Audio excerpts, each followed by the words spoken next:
Student, मैं हूं दिवाकर निषाद और लेकर आ गया हूं एक धमाकेदार वीडियो फिजियोलॉजी ऑफ डाइजेशन की। तो आज हम डाइजेशन को पूरी अच्छी तरीके से समझेंगे कि डाइजेशन किस तरीके से होता है इन ह्यूमन। तो आइए हम देखिए यहाँ पे समझते हैं। ठीक है, जब भी डाइजेशन होगा तो डाइजेशन के लिए फूड होगा। ठीक है, फूड को हम क्या करेंगे, अपने माउथ में लेकर जाएंगे। ठीक है, तो फूड को जब भी माउथ में लेकर जाएंगे, ठीक है, तो वहाँ पे होती है बक्कल कैविटी। मुंह माउथ के अंदर जो कैविटी होगी उसे हम क्या कहते हैं, बक्कल कैविटी। ठीक है, उसके अंदर क्या होगा कि जीभ, दांत, ठीक है, टंग्स, टीथ, ठीक है, ये सब मिलके क्या करेंगे, इसकी सालोइंग करेंगे, ग्राइंडिंग करेंगे, क्रशिंग करेंगे, च्यूइंग करेंगे। ठीक है ना, ये सब करके क्या बन जाता है, फूड का बोलस बन जाता है, एक बोलस गोल सा बन जाता है इस तरीके से। ठीक है, और यहाँ पे सेलेब्री ग्लैंड होती है हमारे टंग के नीचे। ठीक है, वहाँ से क्या सीक्रेट होता है, सेलेब्री एमाइलेज, जिसको हम क्या कहते हैं, टाइनिन।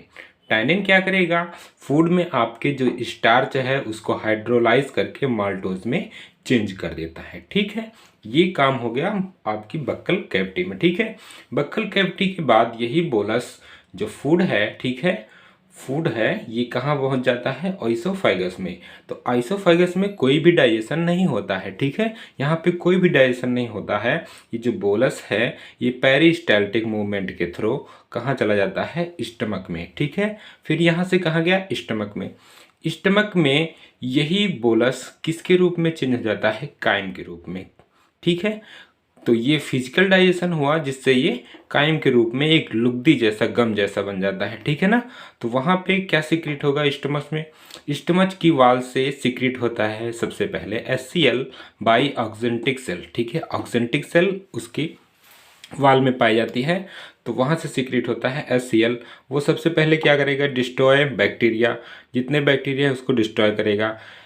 प्रोपेप्सिन एंड प्रोरेनिन जो इनएक्टिव फार्म एंजाइम पड़ी है वो HCl की प्रेजेंस में क्या हो जाती हैं, एक्टिवेट हो जाती हैं। ठीक है, और क्या करेगा HCl जो है मीडियम को एसिडिक बना देता है। ठीक है, pH अबाउट ला के 2 पे कर देता है। ठीक है, आगे है यही पेप्सिन एंजाइम जो प्रोपेप्सिन की फार्म में था, HCl के प्रेजेंस में पेप्सिन में चेंज हुआ। ये क्या करेगा, जो फूड में जो प्रोटीन्स हैं उनको पेप्टोन्स और प्रोटियोसिस में चेंज कर देता है।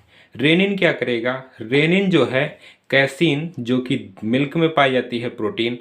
हम जब मिल्क दूध पीते हैं, ठीक है ना, तो उसमें कैसीन प्रोटीन होती है। तो कोसिन प्रोटीन का डाइजेशन कौन सा एंजाइम कर रहा है, यहाँ पे रेनिन, हमको याद रखना है। ठीक है, तो कैसीन प्रोटीन क्या करेगी, पैराकेसिन में चेंज हो जाती है। ठीक है, पैराकेसिन दूध में उपस्थित कैल्शियम से रिएक्ट करके, ठीक है, कैल्शियम की प्रेजेंस में कैल्शियम से रिएक्ट करके कैल्शियम पैराकेसिनेट में चेंज हो जाती हैं। ठीक है, कैल्शियम पैराकेसिनेट में ये चेंज हो जाएगी। इसके बाद क्या होगा, लाइपेज एंजाइम है। लाइपेज एंजाइम जो है वो क्या करेगा, लाइपेज एंजाइम फैट का डाइजेशन करेगा। फैट का डाइजेशन यहाँ करेगा तो ये इससे क्या बन जाएगा, फैटी एसिड एंड ग्लिसरॉल। ठीक है, और कौन से एंजाइम है, और कौन से एंजाइम है, म्यूसिन है। म्यूसिन किसको क्या करेगा, protect the wall of stomach, तो स्टमक की वाल को ये प्रोटेक्ट करता है। इसके बाद जो है ये काइम जो है जो स्टमक में बना था, ठीक है, यहाँ पे इतना डाइजेशन होने के बाद, ठीक है, यही काइम कहाँ पे पहुँच जाता है, डियोडिनम में, जो कि स्मॉल इंटेस्टाइन का आगे वाला पार्ट है, स्मॉल इंटेस्टाइन्स का इनिशियल पार्ट है। ठीक है, शुरुआती पार्ट है। यहाँ पे जो फिजिकल डाइजेशन होता है, ठीक है, वो उसमें क्या होता है, ये काइल के रूप में चेंज होता है, जिसको हम काइल कहते हैं, एक पेस्ट बन जाता है इसका। ठीक है, यहाँ पे क्या सीक्रेट होगा, बाइल जूस कहाँ से सीक्रेट होगा, ये लीवर से सीक्रेट होता है, कलेक्ट होता है गाल ब्लैडर में। याद रखिएगा, गाल ब्लैडर से कोई बाइल जूस या कोई ऐसा कुछ सीक्रेट नहीं होता, गाल ब्लैडर में कलेक्ट होता है केवल। तो लीवर की हेपेटिक सेल से बाइल जूस जो है आता है। ठीक है, तो ये बाइल जूस कहाँ पे जाएगा, डियोडिनम में। ठीक है, ये कैसा होता है, ब्लूइश ग्रीन एंड एल्कलाइन होता है। ठीक है, ब्लूइश ग्रीन एंड एल्कलाइन होता है इन नेचर। ठीक है, इसमें होता क्या क्या है, सोडियम बाइकार्बोनेट्स होता है, जिससे ये मीडियम को, जो एसिडिक मीडियम है HCl के थ्रू हुआ था, उसको जो है बेसिक बना देता है। ठीक है, सोडियम ग्लाइकोकोलेट होता है, यहाँ पे सोडियम टायरोकोलेट होता है। ठीक है, और क्या होता है, कोलेस्ट्रॉल होता है। बाइल में पिगमेंट होते हैं कौन कौन से? Bilirubin and biliverdin. किससे बनते हैं? Formation of decomposition of haemoglobin के डिकम्पोजिशन से ये बनते हैं। ठीक है, बाइल जूस के अलावा यहाँ पे होता है पैंक्रियाटिक जूस, जो कि पैंक्रियास ग्लैंड से आता है। आपने पढ़ा है, ठीक है, एनाटॉमी में इसके। ठीक है, तो जहाँ पे ये इसका डियोडिनम का स्ट्रक्चर है वहाँ पे साइड में लगा हुआ है पैंक्रियास। ठीक है, तो पैंक्रियाटिक जूस वहाँ से सिक्रेट होता है। अब पैंक्रियाटिक जूस में क्या क्या होगा? पैंक्रियाटिक जूस में सबसे पहला होता है इंटेरोकाइनेज। ठीक है, इंटेरोकाइनेज का काम क्या है? ये जो है ट्रिप्सिनोजन एंजाइम को ट्रिप्सिन में चेंज कर देता है। क्या काम करेगा ये? ट्रिप्सिनोजन एंजाइम को ट्रिप्सिन में चेंज कर देता है। ये अभी इनएक्टिव फार्म में है, यहाँ पे एक्टिवेटेड फार्म में आ जाता है। यही ट्रिप्सिन काइमोट्रिप्सिनोजन, जो कि इनएक्टिव फार्म में पड़ा होता है, इसको किस में चेंज कर देता है?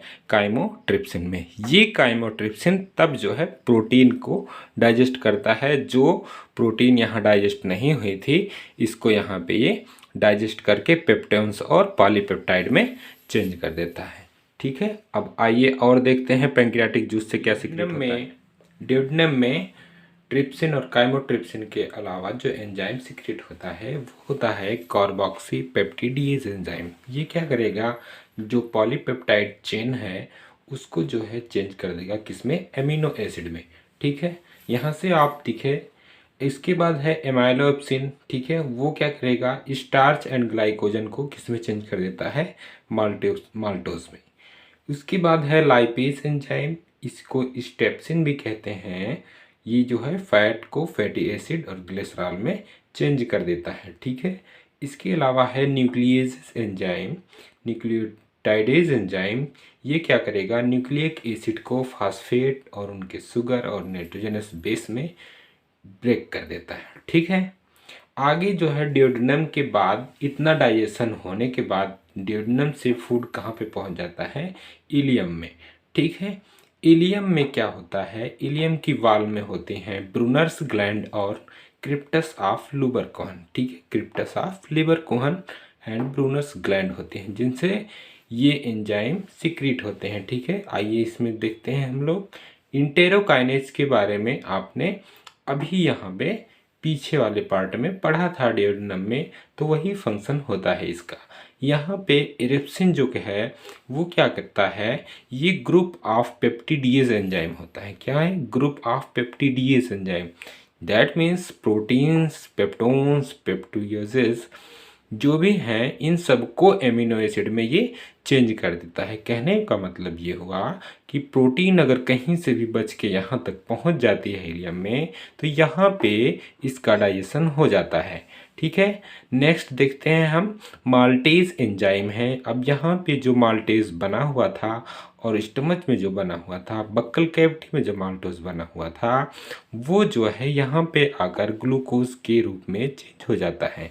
ठीक है, आगे है सुक्रेज एंजाइम। ये सुक्रोज को ग्लूकोज में चेंज कर देता है। ठीक है, ये है लैक्टेज एंजाइम। लैक्टेज एंजाइम जो है लैक्टोज को ग्लूकोज में और ग्लैक्टोज में चेंज कर देता है। ठीक है, आगे है लाइपेज एंजाइम। लाइपेज एंजाइम को हम पहले भी पढ़ चुके हैं। ये क्या करता है? फैट को फैटी एसिड एंड ग्लिसरॉल में अगेन चेंज कर देता है। ठीक है, इसके बाद यहाँ से ल्यूमेन की इलियम के ल्यूमन में सिक्रीट होता है म्यूकस। ठीक है, तो म्यूकस क्या करेगा? ये लुब्रिकेट कर देता है इंटेस्टाइनल कैविटी को। इंटेस्टाइनल की जो कैविटी है इंटेस्टाइन की, उसको लुब्रिकेट किए रहता है। और सिक्रीट किससे होता है? ब्रूनर्स ग्लैंड से। ठीक है, इलियम में इतना डाइजेशन होने के बाद, ठीक है, फूड जो है आगे बढ़ जाता है। वो जो पहुंच जाता है सीकम में। सीकम जो है यहाँ पे डाइजेस्ट होता है सेलुलेज। जैसे हम लोग जब भी फूड में कोई फाइबर ले लेते हैं, ठीक है, फाइब्रस चीज़ खाते हैं, तो वो यहाँ पे आके डाइजेस्ट होती है। तो सेलुलोज का यहाँ पे डाइजेशन हो जाता है शुगर में। और किससे डाइजेशन होता है? कुछ बैक्टीरिया उसमें होते हैं, ठीक है, वो इसको हाइड्रोलाइज करके शुगर में चेंज कर देते हैं। ठीक है, इसके बाद सीकम से क्रॉस होकर कोलोन में पहुंच जाता है फूड। है तो कोलोन में क्या होगा, कोलोन में होता है सोडियम बाइकार्बोनेट एंड पोटेशियम के साल्ट होते हैं। ठीक है, तो इनके साल्ट हैं जो कि मीडियम को बेसिक बनाए रखते हैं। ठीक है, यहाँ पर एक्सेस वाटर एब्जॉर्ब हो जाता है, फूड में जो भी एक्सेस वाटर है वो एब्जॉर्ब हो जाता है। और क्या होता है, विटामिन यहाँ पे एब्जॉर्ब हो जाती है, जो मिनरल होगी वो एब्जॉर्ब हो जाएगा। ठीक है, तो फाइनली यहाँ पे एब्जॉर्ब होकर फूड जो है पर कंप्लीटली डाइजेस्ट हो जाता है। ठीक है, ओके, इसके बाद जो है ये डाइजेस्टेड फूड एनस के थ्रू डेफिकेट हो जाता है। ठीक है, एक्सपेल आउट हो जाता है, जिसे हम डेफिकेशन कहते हैं। ठीक है, तो यहाँ तक आप लोग खूब अच्छी तरीके से समझ गए होंगे कि किस तरीके से फूड बक्कल कैविटी से स्टार्ट होकर, ठीक है ना, बक्कल कैविटी से एसियोफेगस से होते हुए जो है ये कहाँ तक पहुँच गया, हमारे एनस तक। ठीक है, एनस से एक्सपेल आउट हो गया। ठीक है, आई होप कि ये वीडियो आपको अच्छी तरीके से समझ में आया होगा, और भी इस तरीके की वीडियो मैं आगे जो है अपने YouTube चैनल पर लगाता रहूँगा। तो आई होप कि आपको ये समझ में आया होगा। तो मिलते हैं नेक्स्ट वीडियो में। हमारा वीडियो देखने के लिए बहुत बहुत धन्यवाद। Please subscribe this channel for more videos. ठीक है, थैंक यू। जय हिंद, जय भारत।